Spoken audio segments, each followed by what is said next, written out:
Welcome to G-Man Gaming and Reviews. Alright, so this is going to be a continuation of our Heroes Guide to Sentinels of the Multiverse.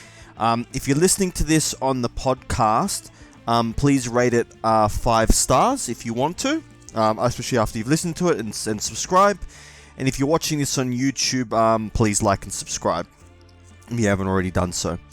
Alright, so we're going to continue on with our guide to the heroes. Now we're up to the last complexity 1 hero before we move on to the next level.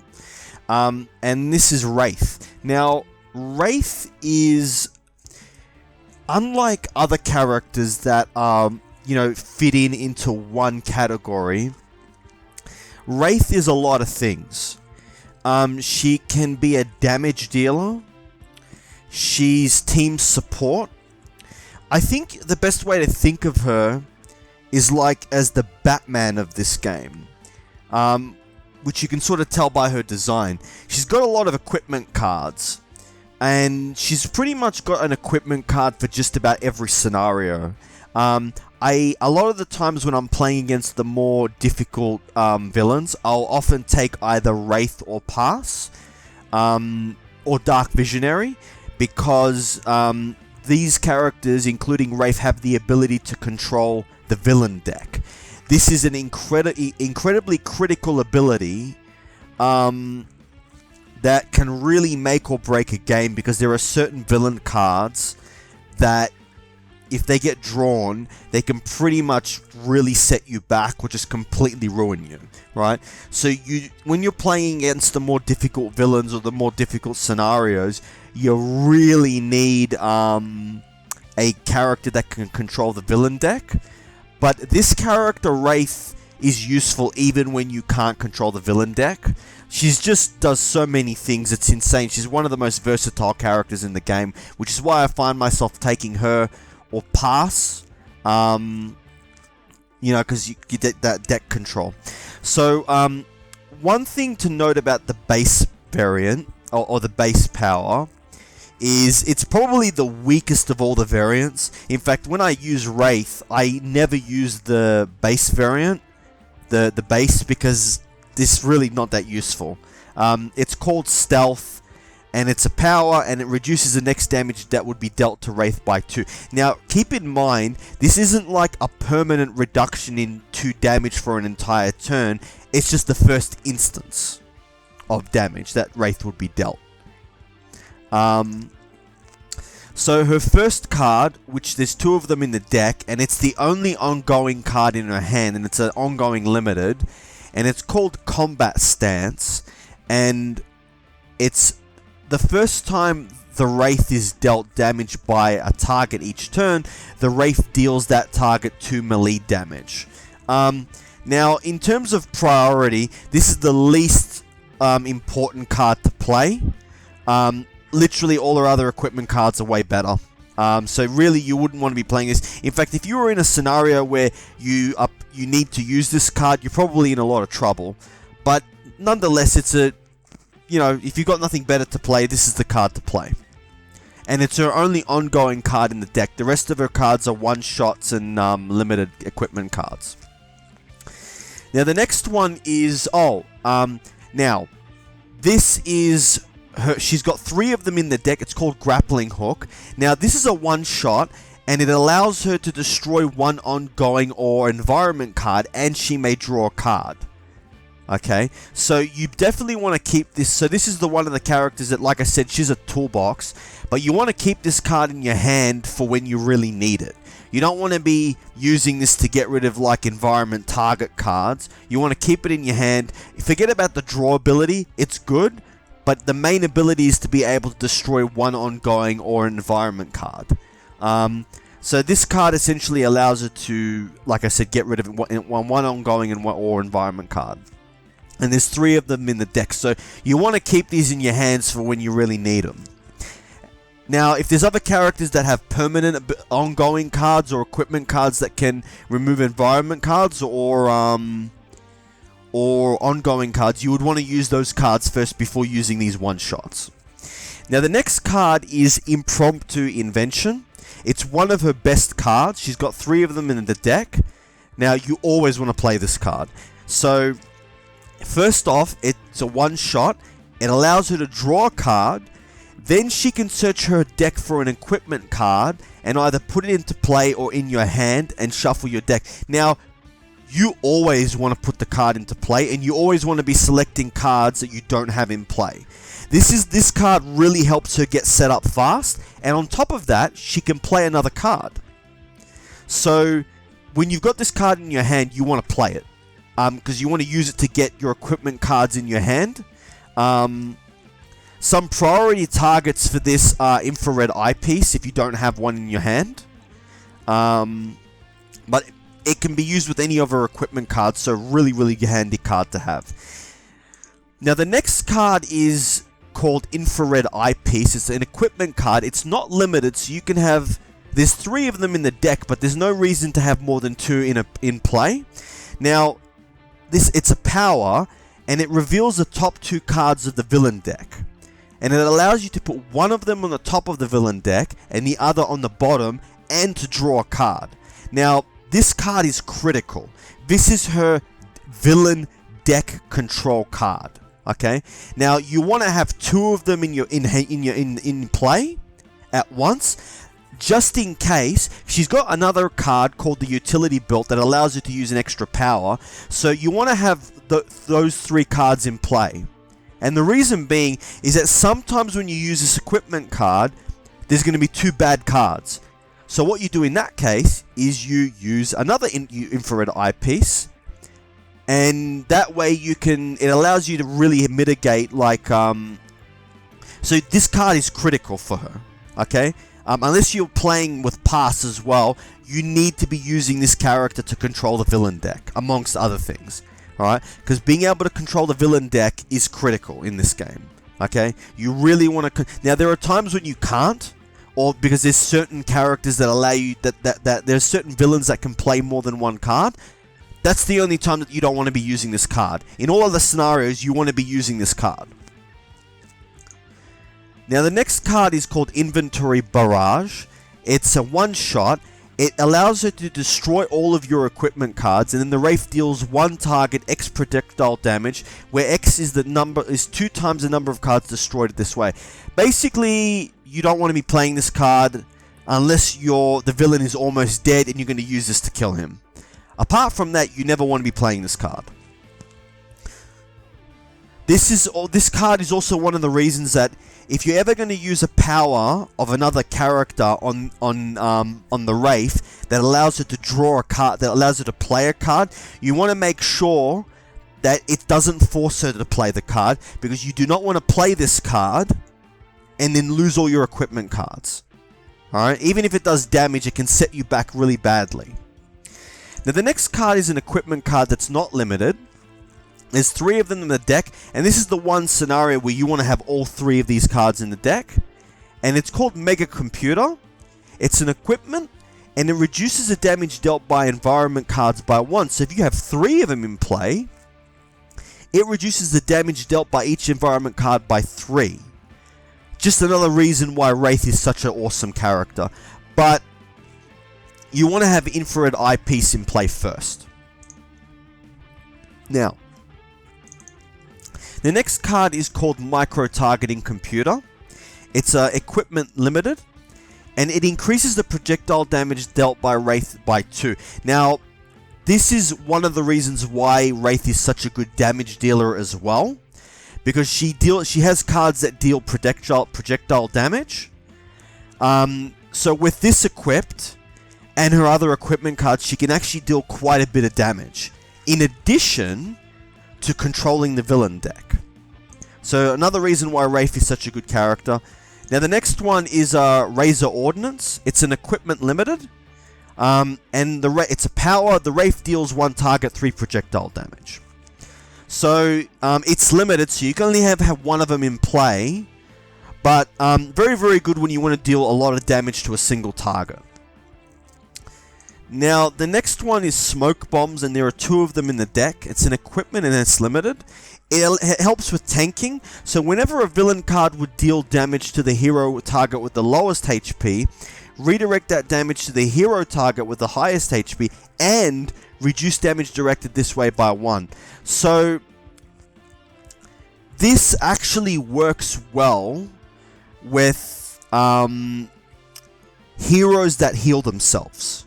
Okay, so with heroes that heal themselves, okay, this can actually be really, really useful, because if you've got a hero like, say, I think his name's something Zero.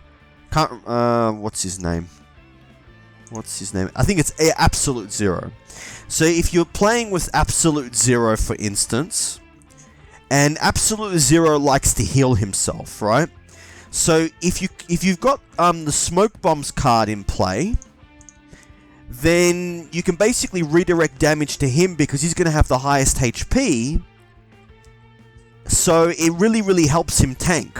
In fact, if you've got characters like even the Naturalist, who can heal himself and wants to tank, or the Scholar, once again, these characters can heal themselves. So it can really turn these characters into tanks, actually. And because you're going to be taking Wraith anyway for her villain control abilities, it just really helps. Like, she's really, really good with those characters that want to tank, that can heal themselves, but normally can't because they have very limited ways of redirecting damage to themselves from other from other heroes. The next one is equipment. It's not limited, so you can have 3 of them in the there's 3 of them in the deck, so you can have all 3 of them in play if you want. It's called Stun Bolt, and it's a power, and the Wraith deals 1 target, 1 projectile damage, +2 if you've got the micro-targeting card in play. Until the start of your next turn, reduce all damage dealt by that target by 1. Now there's 3 of them in the deck, and you can actually use 2 of them at once. This card is actually very, very useful against villains that don't put targets into play and that deal damage themselves. This ability has won me games, especially when like against Spite. Okay, if you're playing against Spite, Spite heals himself when he does damage. So reducing his ability to do damage is actually really critical. If you combine this with Mr. Fix's Hoist Chain, or the Luminary's projectile turret, whatever it's called, you can reduce the damage dealt by 1 target by 3. That's really significant. Very significant, actually. But like I said, you wouldn't if you can control the villain deck, it's probably more critical to do that, but there are times when Stun Bolt is really, really critical. And like I said, against those villains that you don't want to be dealing damage. Now, the next one is a one-shot. There's 2 of them in the deck. It's called Suit Yourself, and it's a one-shot, and the Wraith regains 3 HP. Pretty straightforward. Now, the next one is an interesting one-shot that can actually be really, really useful in certain circumstances, and it's called Throat Jab. And the Wraith deals 1 target, 2 melee damage. The target dealt damage this way cannot deal damage until the start of your next turn. Once again, this is a really, really useful card, especially against those villains or against those villain targets that like to deal damage to every hero. It can shut them down for a turn, so pretty good card. The next one is an equipment limited. There's 3 of them in the deck, and it's called Throwing Knives, and it's a power. And the Wraith deals up to 3 targets, 1 projectile damage each, which ends up being 3 projectile damage each if she's got the micro-targeting in play. So, like I said, it makes Wraith a very versatile character. She can deal damage to multiple targets, or she can deal damage to 1 target. Now, the next one is a one-shot where there's 3 of them in the deck called Trust Fund. And it allows her to draw 4 cards and discard 2 cards. Pretty good. Allows her to get to her wanted cards quite quickly. And the last one is an equipment card, limited, called Utility Belt, and basically it allows her to, you may use an additional power during your power phase. This is a really critical card for her to have. The ability to use extra powers per turn is very, very crucial It allows it to say, use infrared eyepiece to control the villain deck to make sure that the next card the villain deck draws is not such a bad thing, and then get it to do damage or something like that. So this is our guide to, this is part 1 of the guide to Wraith, going through all the cards. Part 2, if you're watching this on YouTube, part 2 will be the gameplay where we actually play a game using Wraith, where I actually go into what I'm going to do with Wraith and how she works and all of that. And then part 3 will be talk about variants and where she fits in a team. If you're watching this, if you're listening to this as a podcast, we'll be transitioning straight to part 3. But like always, I will be providing a link to the YouTube video in the podcast, and the podcast and the YouTube video will have chapters, so you can go straight to the second chapter, the second part. Alright, well, this was G-Man Gaming and Reviews. This was part 1 of our guide to Wraith, and we'll be transitioning now. Welcome to part 2 of our guide to Wraith for the Sentinels of the Multiverse video game. Alright, so what we're going to do is we're actually going to use Wraith. I've been using her a lot in my playthroughs, but I haven't actually explained how she works. Now I'm going to use the base variant for this game, but I will actually go through why literally all her other... I'll use the base version, but I'll literally go through why any of her variants are better. So we'll go Legacy, Wraith, and 1 damage dealer. We'll go Ra. And as for the villains, go back with Gloomweaver. Environment will be the Marion Refuge. And we'll start a game with her.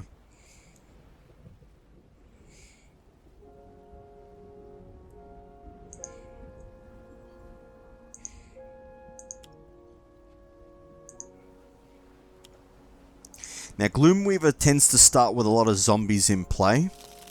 You kind of... Oh, that's not good. Well, it could have been a lot worse, because that card actually... Now,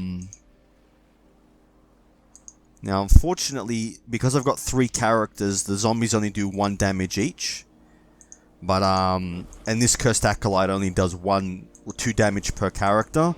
But if you're playing with more characters, he's going to do 3, so... Not the worst start, but could have been. So we'll have a look at this card, and yeah, this is one of the reasons why. Shuffle the villain trash and reveal the top 3 cards. Put any revealed cultists and relics into play, put the other revealed cards back into the trash. Now, this card playing at the beginning of the game is not so bad because you've got nothing in the trash, but later on, you don't want this card getting played. So we're gonna use... Okay, what... Now, at the beginning of the game, you want to check to see what the other characters are using. What other cards the characters have.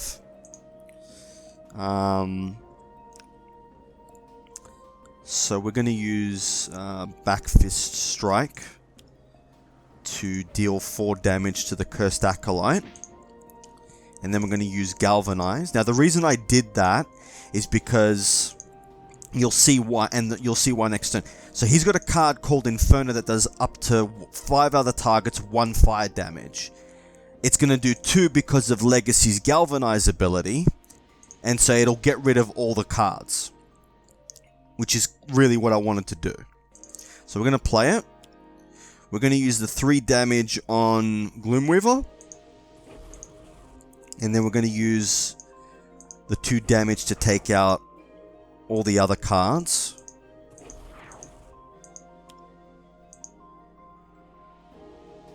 Which is fine. So the 4th target gets taken out.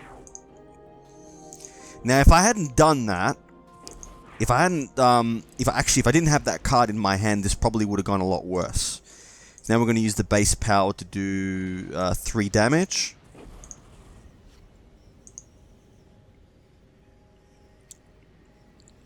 And now, I've got 2 throat jabs in my deck that I'm going to want to save for later.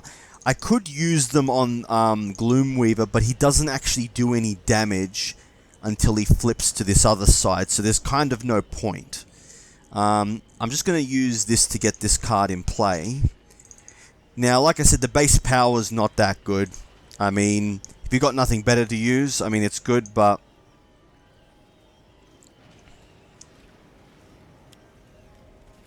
you almost never want to be using it. Now, this couldn't have been... We'll have it on her. Oh, wait, because she's not going to take any damage from it. And now Ra cannot deal damage, which is nasty, because you want Ra dealing damage. Now, this is nasty. I really wish that card didn't come into play. Like, this is really bad. Like, at the start of the villain turn, each player may discard 2 of their cards or destroy one of them. If they do neither, Gloomweaver deals their hero 2 infernal damage. So, I'm gonna play this card to attempt to destroy the drum. And we're gonna use the Galvanize ability. Now, Ra can't do any damage, so I might as well play the Summon Staff card. And just leave it at that. Now, I'm actually going to use this card on Gloomweaver so that he doesn't deal any damage next turn. But I want to get rid of that weather effect. Now, because I played that card, he's not going to do any damage because he can't. So you'll notice if you look up here, Gloomweaver cannot deal damage. So I'm not going to take damage this turn or the next turn. Ooh. At the deal with the lowest HP. This couldn't have actually been better.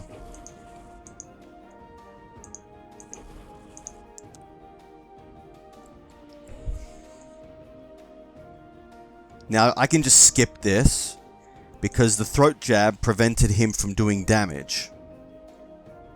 Unfortunately, it's not going to prevent them from taking damage from the Cursed Acolyte.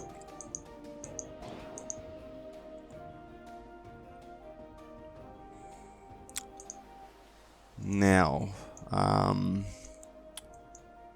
we're going to play Fortitude and use the Galvanize ability. Now, Ra should... Yeah, Ra can do damage. Kind of want to play... You always want to play this card, because it lets you draw another card. So we're going to play this to deal that damage to that. And play that to draw another card.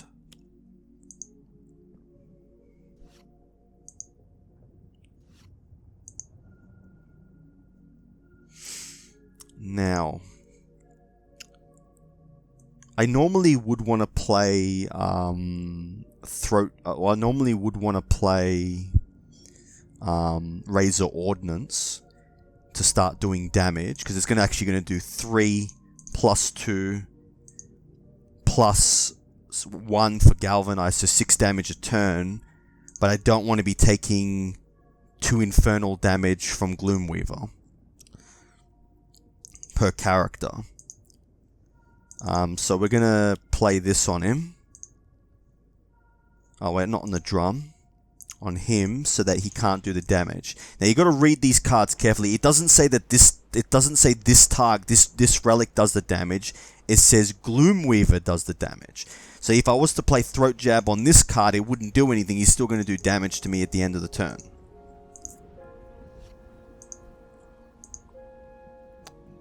Now this isn't really that good. I really need to get an impromptu. He can't... Can he do damage to him? Oh, yes, he took him out. He's going to do damage to him as well.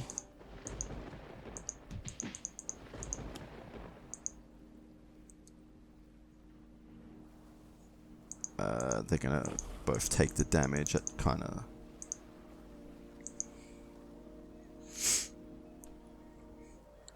Now we're going to skip, and you'll notice that the throat jab prevented him from dealing damage. That's not good.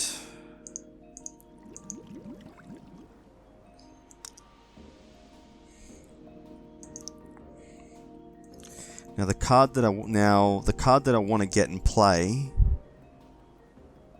I'm not sure if I should use Heroic Intervention or. So far, there's no voodoo pins in play.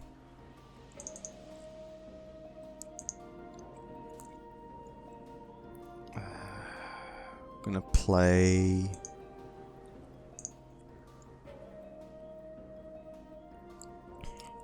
We'll leave the Heroic Interception card for a little bit later.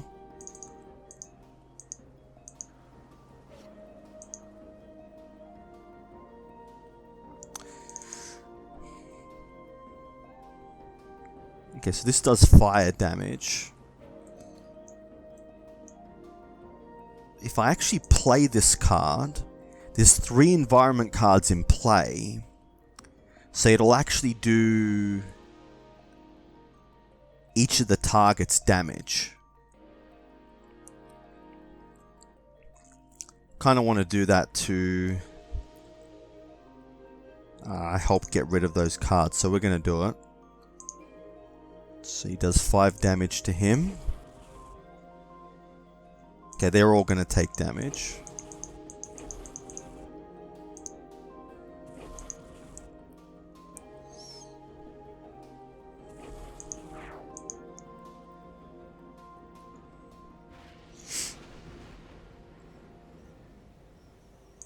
Now we're going to use this card because he's going to deal exactly 3 damage.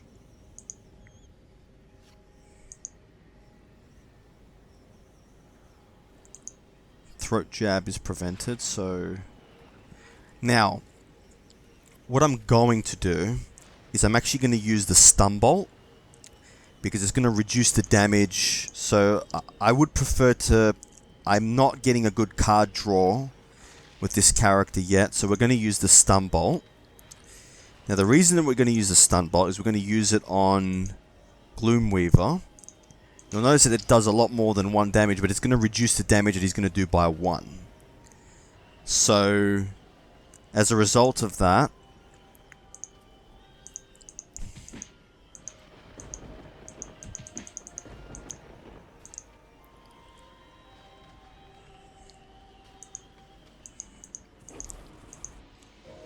now we're taking out the relic.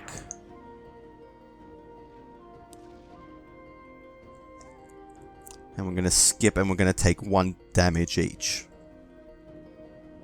He takes none.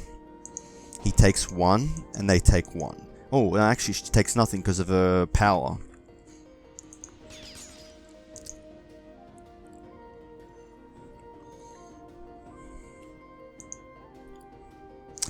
Now this card, reduce damage dealt to villain targets by 1. And yeah, so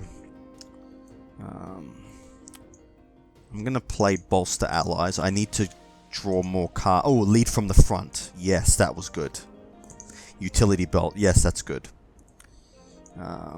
So we will use this because that's all we can do this turn. So now that we've got Legacy almost set up to...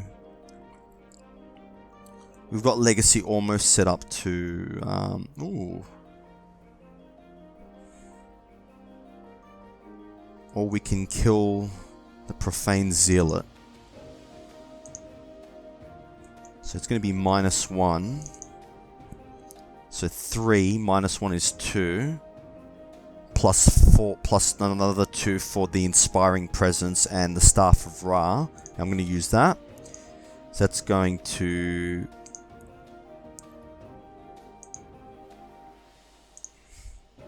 Oh, actually, no, we're not going to do that because I forgot about that. So we're going to use the Fire Blast and we're going to do that instead. And he dies. And he gets taken out by that.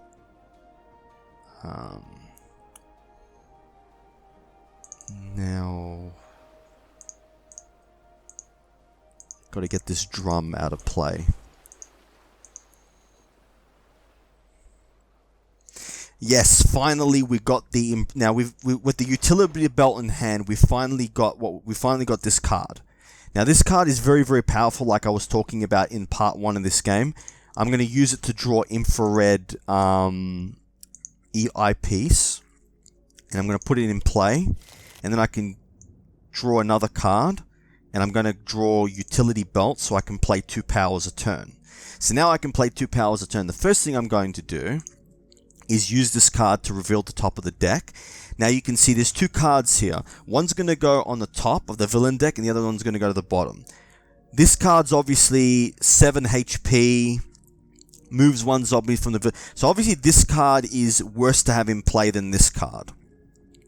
So I'm going to select this card to go on the top of the deck. So now I know that that card is going to get drawn at the villain turn.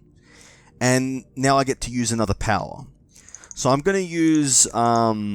this to make Gloomweaver do -1 damage. It looks like we'll have taken that relic out next turn.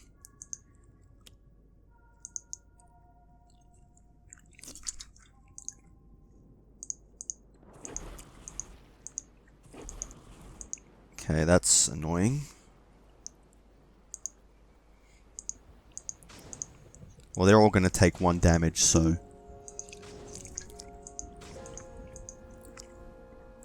Oh, crap, I've got to destroy a card. Well, I'm going to destroy the Staff of Ra. The reason I destroyed the Staff of Ra is because... Now we're going to skip. And we're all going to take... He's going to take none. He's going to take 1. He's going to take 1. And they're going to take 1. Now, we know that Zombie Servant comes into play. It gets... deals no damage. And now we're going to put Lead from the Front in play. And now we don't have to worry about damage from the Drum of Despair. But we're going to get rid of it anyway. Now, Ra cannot deal any damage, which is very annoying. So we're going to play the Staff of Ra to get... And I'm going to actually use the... It's a projectile attack. Oh, wait. No. I'm going to not use... No, I'm not going to use it. I'm going to use this to draw another card.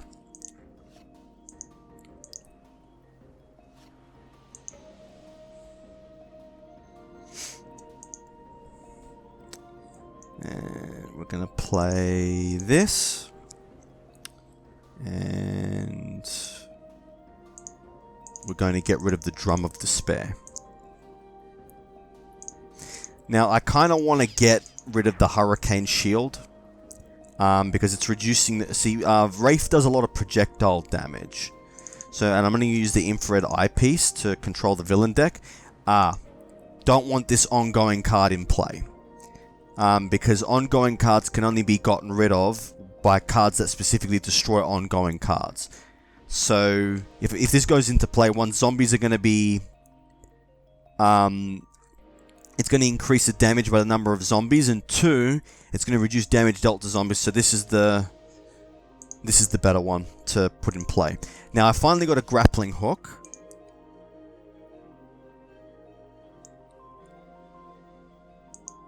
The other thing about the infrared eyepiece is it allows you to draw more cards, which is very, very useful.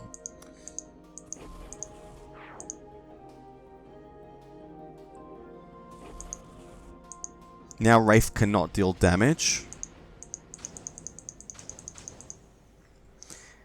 We'll destroy the Staff of Ra.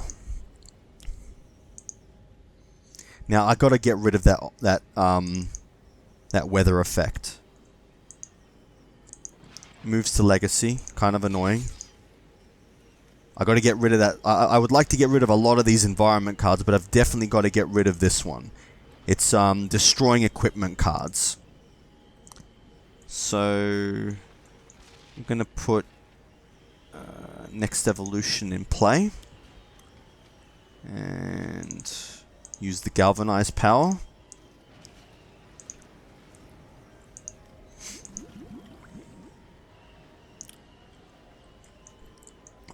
Now, we can actually draw the Staff of Ra again.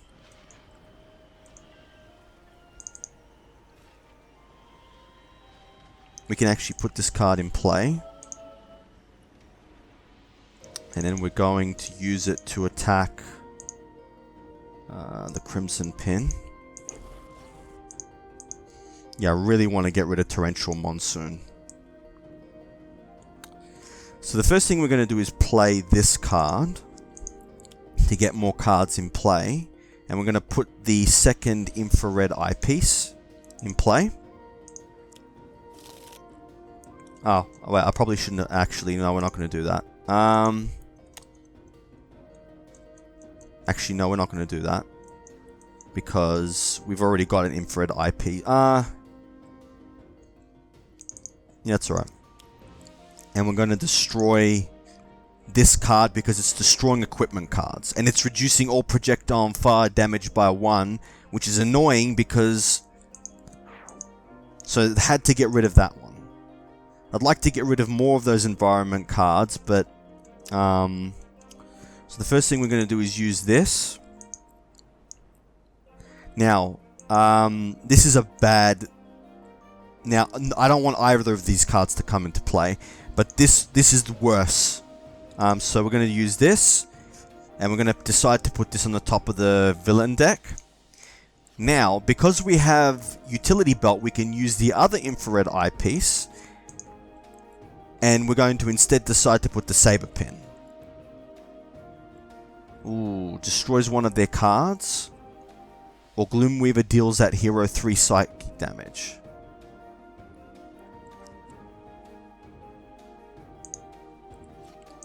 Now we can do something about that.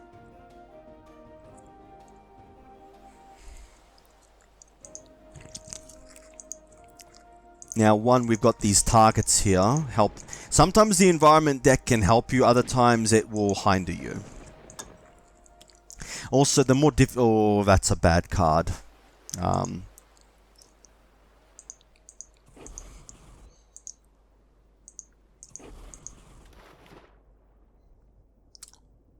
So we'll use that to get the pin out of play. But unfortunately, it's going to do damage to all of us.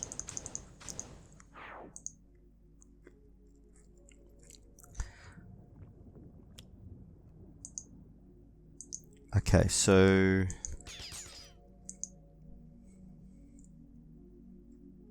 One good thing about like using heroes that don't put targets into play is this is very, very good for you because it deals every target that comes into play 2 projectile damage.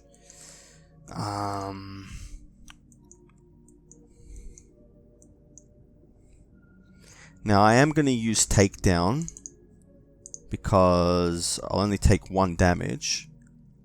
And instead of using... Or can we destroy it? Can we destroy it? I think we can. Yeah, we can definitely destroy it. There's no point in worrying. Like with Fire Blast, we can definitely destroy it. So normally I would use Next Evolution to protect the damage, but I'm going to destroy the pin by the end of this turn. So we're going to use Fire Blast to deal damage to the pin,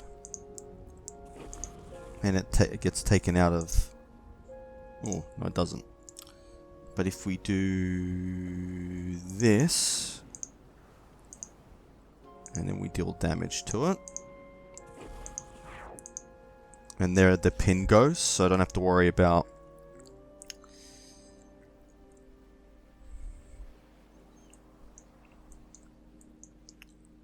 Now, I want to get rid of this weather effect because it's going to deal 2 damage to each target per turn. So I'm going to use that to get rid of the softball, the weather effect. And now we're going to use the Infrared Eyepiece to...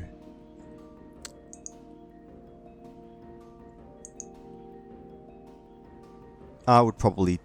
this is the least worst because it discards a random card rather than dealing damage. So we'll take that one. Ooh, we've got another one of those grappling hook cards in play. Alright, so now we're going to do damage because we can. Kind of want to get rid of that hurricane shield, but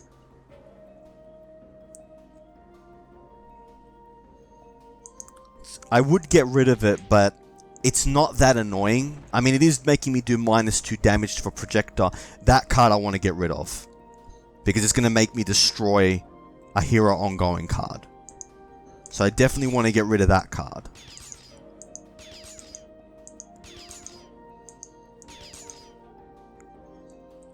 And we're going to destroy takedown because it's the... Didn't want to, but...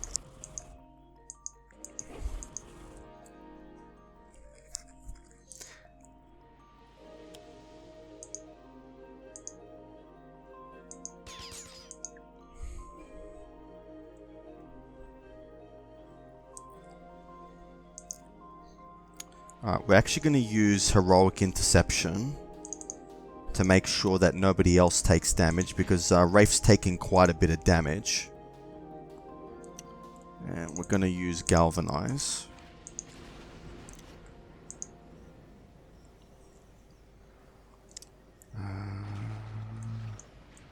Now, one of the annoying things about Ra as opposed to Tempest is Tempest can actually get rid of environment cards. Ra can't. We're going to use Flame Spike because it's going to allow us to do 1 damage. And I can use an extra power, which I will, to get rid of that pin. And there it goes. And we'll use this to do damage to...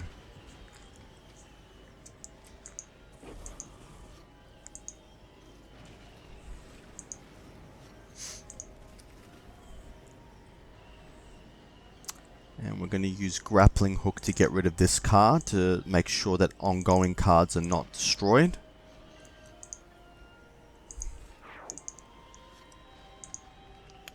And now we're going to use our Infrared Eyepiece to control the deck. Now you can see, definitely don't want Vast Following to come into play. So this is the better option of the two. I could use the power again. But I kind of want to do damage so that I can... Oh. I forgot. She can't do damage. Alright, well in that case... since she can't do damage, we'll use it again. We'll put the Profane Zealot in play. Now the good thing about the Infrared Eyepiece is as well as controlling the villain deck, it actually allows you to draw extra cards. Which means once you've got one in play, you're going to be using it anyway, so you're going to end up with a lot of cards in your hand.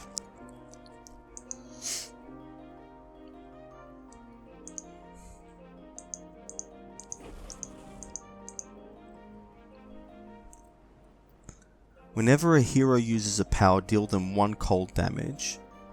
At the end of the environment turn, we'll discard that card because Inventory Barrage is basically useless. Except for when you're about to kill the villain.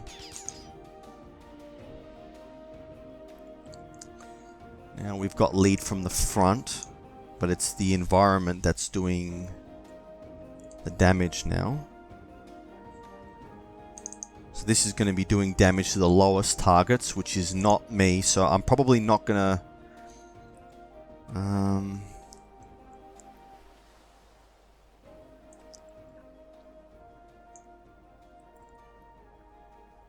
so we'll use Heroic Interception again.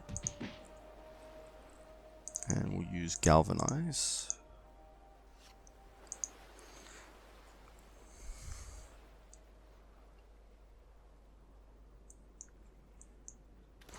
Now we're going to use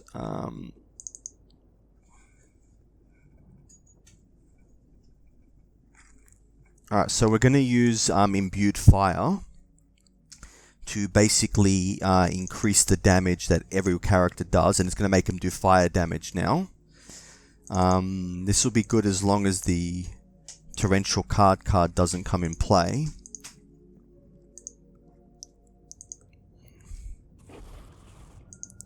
Now he gets taken out.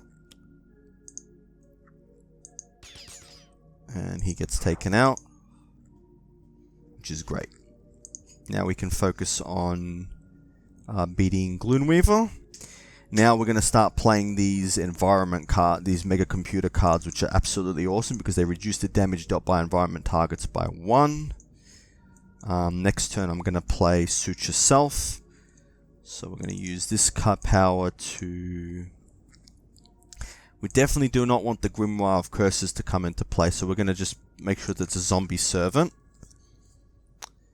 And we just drew another Mega Computer card, which is awesome. Like I said, it's going to reduce the damage done by all environment targets of environment cards by 1. So I'm going to use this power because I want to stop taking any more damage. Now, one of the things that you'll notice about the Wraith is that she's got a lot of copies of limited cards. So she's got a lot of cards that she can discard and not worry about. So you'll notice, like with the Mega Computer, this target is doing -1, so it's not doing any damage at all. Now, normally you would say that's a bad thing, but the environment doing less damage in general is a good thing.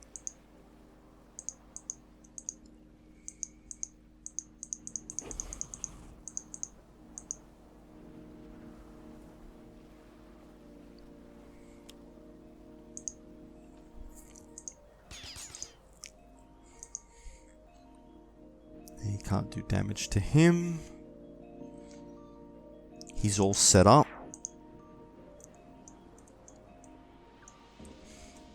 Now the next thing that we want is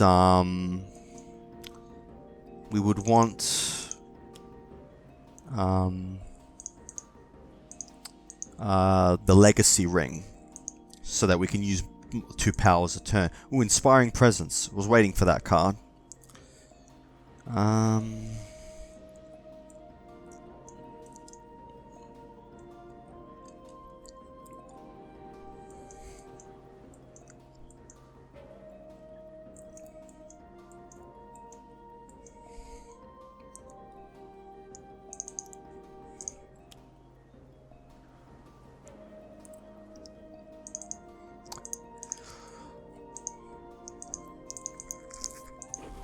Now you might think, well, why didn't I get rid of Now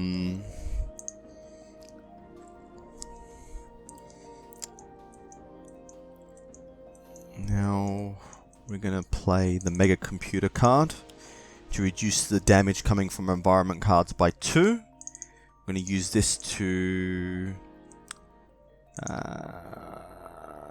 this one does damage, so this one just discards a random card for the hero that has the fewest.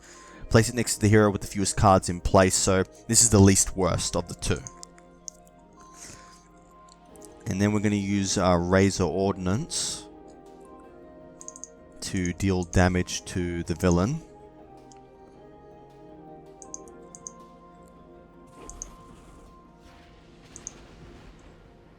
Okay, now I've got to get rid of Hurricane Shield.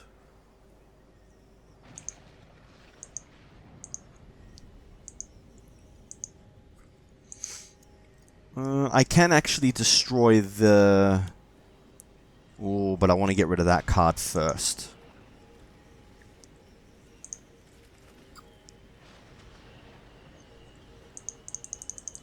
See how it does nothing now? Alright. And I got to destroy a card. Now, if you have a look at the person's deck... We've got Living Congregation, so we'll destroy that.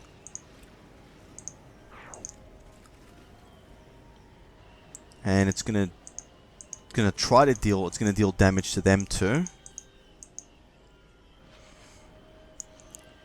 And now we've pretty much got this in the bag.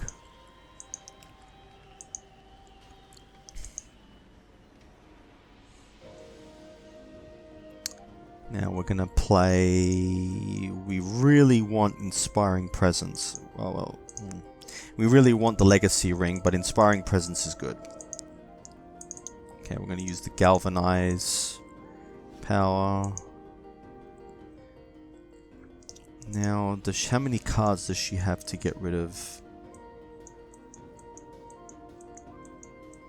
Ooh, she doesn't have any... She doesn't have any cards at all to get rid of that card there.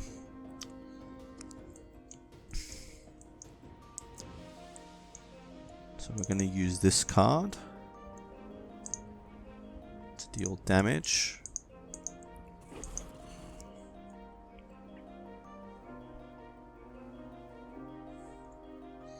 This can be one of the reasons why taking...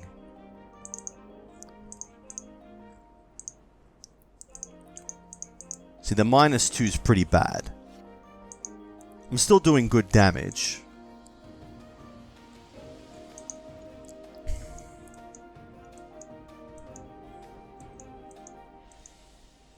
So you'll actually have a look, we've used up all 3 grappling hooks, which means we've got no way of destroying any of those ongoing cards. So if I have a look at this, I have 8 equipment cards in place. That's going to deal 16 damage, but I don't want to get rid of them just yet. So I'm going to use Suit Yourself to heal. Still going to use this one. Don't want Strength of the Grave in because we can't get rid of it. So, and now we're going to... Oh, actually, we can use this again to... Oh, yes, we do not. Would rather have that in play.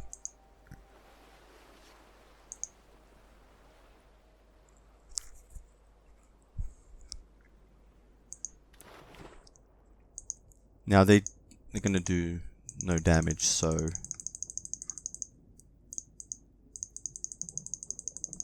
You can just click the little...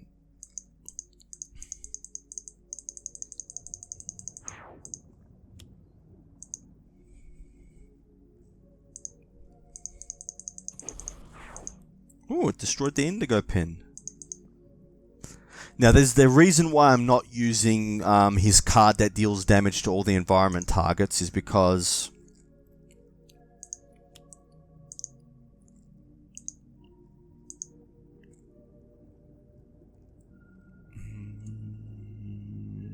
No.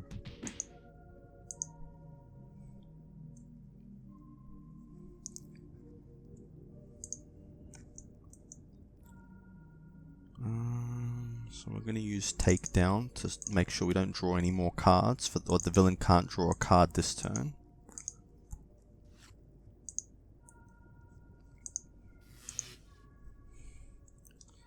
And this turn we're going to play...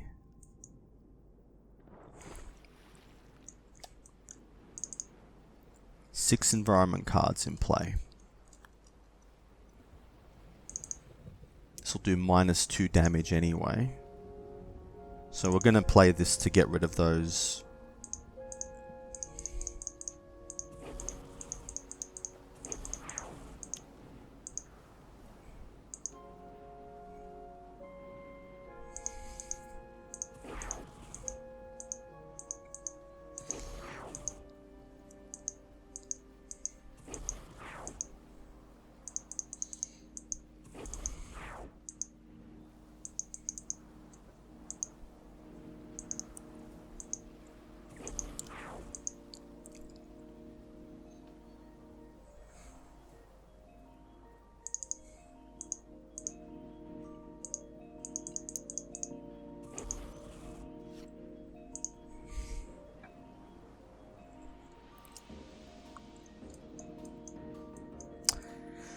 Now we're going to place smoke bombs. Because it'll protect her. And we're going to use this. Definitely don't want the Poucher Bones coming into play. So we will take this because we'll be able to get rid of it. Oh, she got impromptu invention. And then we'll play Razor Ordnance.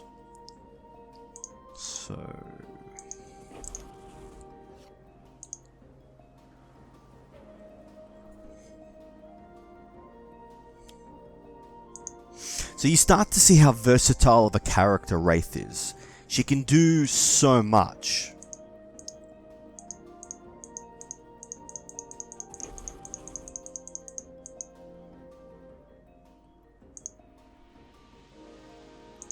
Get rid of that card. That wasn't good. But it's not going to do any damage, so... Thanks to the mega computer. See what I mean about Wraith? Not only does she reduce damage coming from the environment deck, she can help control the villain deck, she can do damage, she does so much. It's a shame that there are very few other characters in the game that are as versatile as her. It really is. Now, I still haven't drawn the Legacy Ring. The Legacy's still doing... Let's have a look. So, Ra can't deal damage. So, that's not really that useful. Now, honestly, I actually should have taken Tempest. Because Tempest has the ability to deal with whatchamacallit. With villain cards. Oh, wait a minute. I forgot about that. He can't actually use any powers this turn. Ooh. Take that. That way this card won't be able to do any damage to him anymore. And he'll be able to use his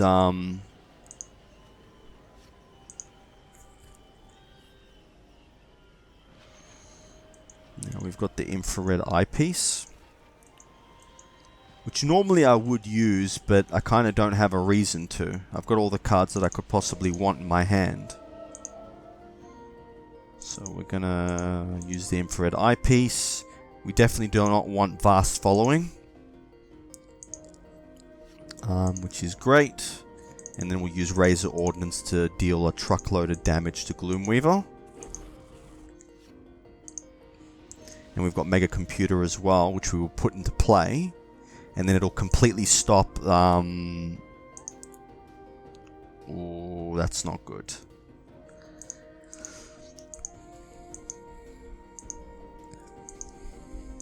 Can't get rid of the card, though. Alright, I'll have to get rid of this card, because it's the least useful of...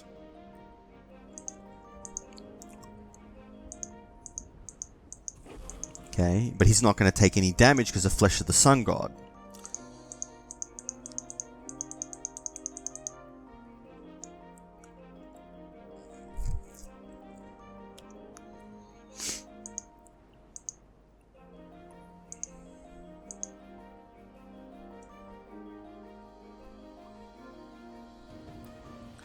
Now we're going to kill her... Oh no, we're not gonna... We don't have Inventory Barrage anymore. I should have kept it in my hand. That's fine, we're still gonna win. So we will go... like this. And then we will go next evolution.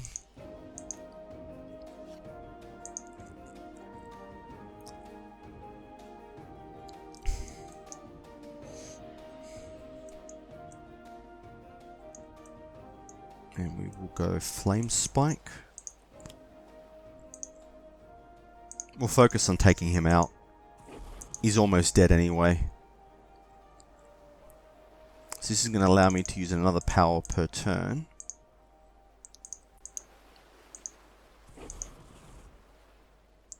And...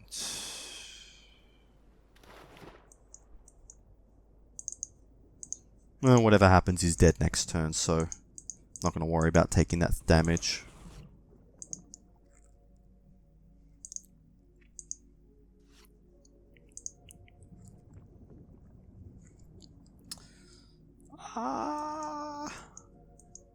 I'm going to play Mega Computer. Now...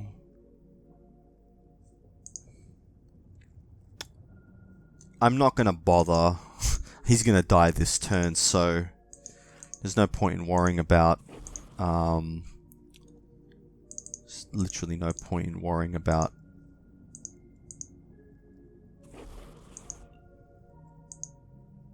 And there he goes. Alright, so this was part 2 of our playthrough, with Wraith basically showing you how to play as her. Now we'll be moving on to part 3. Welcome to part 3 of G-Man Gaming and Review's guide to the Wraith for the Sentinels of the Multiverse video game. Alright, so this is the part where we focus on the variants, and I gotta say, for the most part, the variants are actually way better than the base power. If you saw in my last playthrough, there was a time when it came in handy, but for the most part, the variants are much better. So I'm going to go through them. The first one is Mystery Comics Wraith, and the power is called Sleuth, and it's revealed the top card of the environment deck, discard it or play it. Now, this is sort of a card. This is sort of an. This sort of helps to control the villain, the environment deck. Sorry, but the only problem with it is that you actually have to play the card. You can't just keep it on the top of the deck. So, most of the time, I would say that this variant works best with Akastria. Okay. The reason that this variant works best with Akastria is Akastria likes to get cards into the environment deck, and this will help you make sure that you're drawing her cards as opposed to the general environment cards. So I can see a very, I have actually used this variant before when I was playing with Akastria, but if you're not playing with Akastria, probably not that useful. If it was like I said, if it was like the infrared eyepiece where it lets you see what's on the top of the deck, it would be a lot better because it would let you control it, but because you have to play it or discard it, I don't really find it that useful. But if you're playing with Akastria, you're going to be taking Wraith anyway, unless you take Pass, so you might as well take this variant. The next variant is Wraith, the Price of Freedom, and the power is called Last Stand, and the Wraith deals up to 2 targets 1 melee damage each. Now, like I said, I think this is a better base power than... I think this is better than the base power, because it allows you to deal a little bit of damage, but 1 damage is not necessarily that good because there are a lot of cards in the game that will reduce the amount of damage you do to targets by 1. But I mean, I think for the most part it is better than the base variant. Now, this one, Freedom 5 Wraith, is my favorite, and it is the one that I use the most. Okay? I would have actually used this for the playthrough, but I wanted to keep it simple. Now, the reason that this Wraith is so good, in my opinion, is that the power is called Clandestine Funding, and what it is you draw a card, so it lets you draw an extra card, and on top of that, until the end of your next turn, whenever you draw a card, you may discard a card. If you do, another player draws a card. Now, the reason that this is so useful is, 1, you can just use it to draw a card, and you don't have to discard, right? So it really helps her get cards in her deck. The second reason it's so useful is that Wraith has a lot of equipment limited cards in her hand, in her deck, right? So these are cards when you're only going to use once, right? So, for instance, if you've got the 1 micro-targeting computer card in play, you really don't need to use the others. So you can just discard them and allow another player to draw a card. This is extremely powerful. Like, especially if you can use this to help a character like Legacy get set up by helping him draw extra cards, which helps him get to the cards that he wants for tanking damage faster. So like I said, this is the variant of Legacy that I normally, of the Wraith, sorry, that I normally use. I would only use the one that helps with the environment deck if I've got Akastria. This variant is just so powerful, I can't see any reason not to use it, and it works really well with this Trust Fund card. The only thing is you've got to use the power you've got to use the power and then play this card next turn. But essentially every time that you draw a card, you can discard a card, and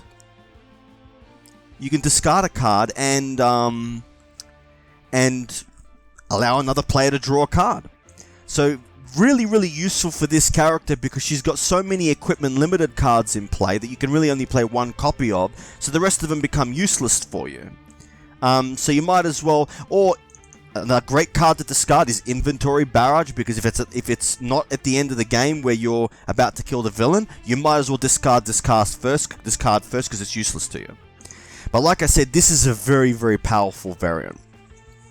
So now we're going to talk about team building, about where does Wraith fit in a team.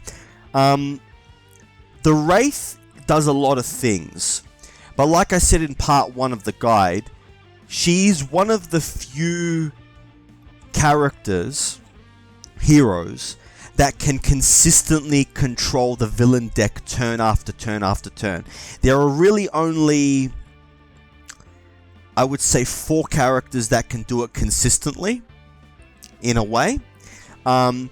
She does it with her infrared eyepiece cards and the utility belt. The other one is Pass. And you also have the Dark Visionary. She can also control the villain deck to an extent. But if you're going to play the Dark Visionary to control a villain deck, you want a character that allows her to play extra cards out of her turn. Because she's also got a lot of one-shots that can allow you to control the villain deck. So just in case you use the power. But like I said, this is one of the few characters that can control the villain deck consistently. There are other characters in that are in other complexities that have got like one-shots that allow them to control the villain deck, but they can't consistently do it every turn. This character is one of the few that can. So in addition to her being a damage dealer and having a lot of equipment that can help in a lot of different ways, a lot of the times you'll be using her because of her ability to control the villain deck, because that's what she does that a lot of other heroes don't do. But like I said, I use the Wraith a lot. Because like I said, she's one of the few characters that can consistently control the equipment deck, the villain deck, with her equipment infrared eyepiece. So normally I'll have her in a deck, or Pass, or the Dark Visionary. So like I said, she pretty much combos really well with almost every team. But like I said, if you're playing Akastria, you're better off using the Mystery Comics Wraith, because that way you can use it to draw cards from the environment deck, and if it's a bad card, discard it. But apart from that, apart from working with Akastria, I would recommend that the variant that you should use the most would be Freedom 5 Wraith. But like I said, the Price of Freedom Wraith has a pretty decent power. I mean, two targets, 1 melee damage each is at least something that you would use at the beginning of the game, at least until you get like other cards in play. So like I said, this was part 3. This was our guide to the Wraith. Now, if you're listening to this on the podcast, please rate it 5 stars if you want to, and subscribe. If you're listening to this on YouTube, please like and subscribe. This was G-Man Gaming and Reviews Guide to the Wraith for Sentinels of the Multiverse. Thanks for watching.